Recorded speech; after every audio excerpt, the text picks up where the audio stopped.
तरीके के डेली के वीडियो आपको सबसे पहले मिले। कहानी की वीडियो पाने के लिए वीडियो को लाइक और शेयर करना ना भूलें, ताकि आप लोगों को डेली बेहतरीन से बेहतरीन कहानी के वीडियो मिल सके और आप लोगों का जो है इसी तरीके से मनोरंजन हो सके।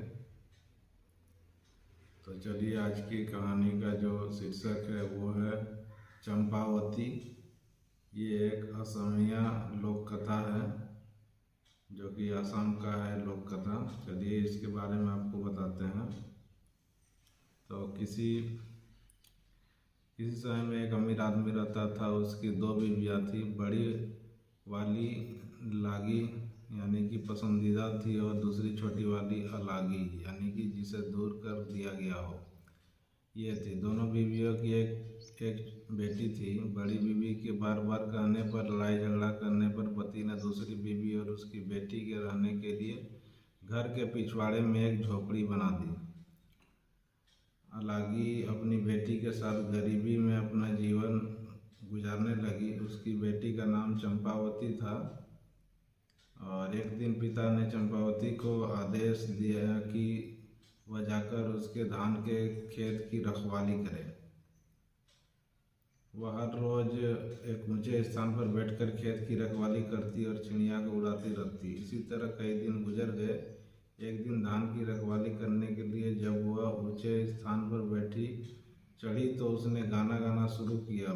बटेरो यहाँ से चले जाओ, मेरा धान मत खाओ, उसके बदले में मैं तुम्हें भुना हुआ चावल दूंगी। जब उसने ऐसा कहा तो जंगल में से किसी का जवाब आया, मैं तो धान खाऊंगा और चावल भी। मैं चंपावती से शादी करूंगा और उसे अपने घर ले जाऊंगा। यह सुनकर हैरान से चंपावती ने इधर उधर देखा, पर उसे वहाँ कोई नजर नहीं आया। शाम को घर लौटकर चंपावती ने अपनी माँ को सारी बात बताई। अगले दिन उसकी माँ भी उसके साथ खेतों पर गई कि क्या वास्तव में ऐसा हुआ था। उसकी माँ ने चंपावती को वही गाना गाने के लिए कहा। जैसे ही उसने गाना गाया, जंगल से वही उत्तर आया। उसकी माँ को इतना आश्चर्य हुआ कि उसने चंपावती को फिर से गाना गाने के लिए कहा। फिर वैसा ही जवाब मिला। माँ और बेटी दोनों घर लौट आई। अलागी ने इस बारे में अपने पति को बताया।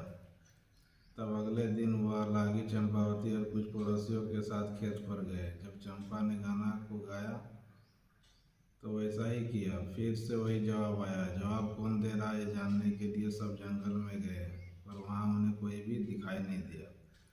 उसके बाद चंपा के पिता ने जंगल की तरफ देखते हुए कहा, अगर तुम सच में चंपावती से शादी करना चाहते हो तो हमारे सामने आओ। मैं वादा करता हूँ कि उसके साथ तुम्हारा शादी कर दूंगा। यह सुनकर एक विशालकाय अजगर बाहर निकला। लोग देखकर डर के भागने लगे, पर चंपा के पिता ने उन्हें समझाया कि डरे नहीं, यहीं रुके रहें। तो वे वापस आ गए। उसने अजगर को अपने घर आने का आमंत्रण दिया। अलागी और उसकी बेटी दोनों जोर जोर से रोने लगे। अलागी ने अपने पति से विनती की कि वह चंपावती की शादी अजगर से ना करे, पर अलागी की सलाह पर उसने अजगर से चंपावती की शादी कर दी और अपनी पत्नी, बेटी और दामाद के रहने के लिए एक नए घर की व्यवस्था भी कर दी। लागी यह सोचकर बहुत खुश हुई कि अब रात को अजगर चंपावती को निगल लेगा। अजगर को चंपावती के साथ एक ही कमरे में रखा गया, यह सोचकर कि अब वो उसे निगल लेगा। चंपावती ईश्वर से प्रार्थना करने लगी। अलागी सुबह उसकी माँ घबराई हुई जब चंपावती के कमरे में गई तो देखा कि उसकी बेटी तो सोने के आभूषण से सजी हुई है, पर अजगर उसे कहीं दिखाई नहीं दिया। जब माँ ने बेटी को जगाया तो स्वयं सोने के आभूषण से सजी देख उसकी खुशी का ठिकाना ना रहा। यह सोचकर कि अब तक तो अजगर चंपा को निकल गया होगा। जब पिता अपनी बड़ी बेटी के साथ वहाँ आया तो उसने सोने के आभूषण से चमचमाते देख हैरान रह गया। यह देखकर लालची लागी को बहुत ईर्ष्या हुई और उसने अपने पति से जिद की कि उसकी बेटी के लिए भी अजगर को लेकर आए। तब वह बहुत सारे आदमियों को लेकर घने जंगल में अजगर को ढूंढने निकल गए। उन्हें एक अजगर मिला तो वह उसे घर ले आया। लागी ने भी उसके अपनी बेटी की शादी उससे कर दी। चंपावती की तरह उसकी बेटी को भी अजगर के साथ सोने के लिए भेज दिया गया। लागी पूरी रात यह सोचकर खुश सोती रही कि उसकी बेटी भी सोने के आभूषण से लदी होगी। सोने के बजाय वह पूरी रात उनके कमरे के बाहर ही बैठी रही, लेकिन अजगर ने तो पैरों की तरफ से उसकी बेटी को निकलना शुरू कर दिया। बेटी ने कमरे के अंदर से अपनी माँ से कहा, माँ मेरे पाँव में गुदगुदी हो रही है। माँ ने बाहर से जवाब दिया, मेरी बच्ची मेरा दामाद तुम्हें पाजेबों से सजा रहा है। धीरे धीरे अजगर उसकी कमर तक पहुँच गया।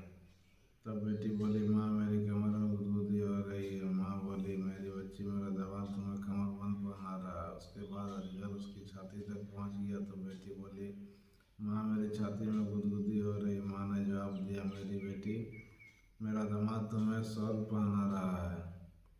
जब अजगर उसकी गर्दन तक पहुँच गया तो बोली, माँ मेरी गर्दन में गुदगुदी हो रही है। माँ बोली, बच्ची दामाद तुम्हें मोतियों की लड़ियों से सजा रहा है। जब अजगर उन्हें सिर तक पहुँचा तो बेटी की आवाज़ आनी बंद हो गई। माँ ने सोचा कि आभूषण पाकर मेरी बेटी खुश हो गई और सो गई है। यह सोचकर वो भी खुशी खुशी सोने चली गई। सुबह वह दौड़ी दौड़ी अपनी बेटी के पास आई